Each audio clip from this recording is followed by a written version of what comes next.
ayaw gayud kalimti ang basahon sa balaod.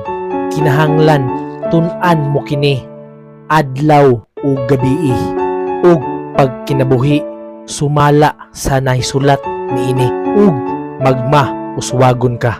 Kay kung gusto ka og nindot nga kinabuhi, dapat naatay nindot nga desisyon. Ug na ako ihatag nga tulo ka rules, ug kani ayaw kalimti. Rule number 1: Jesus is always right.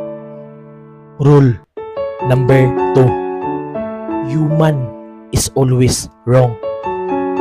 Rule number 3: if Jesus Christ is wrong, go back to rule number 1.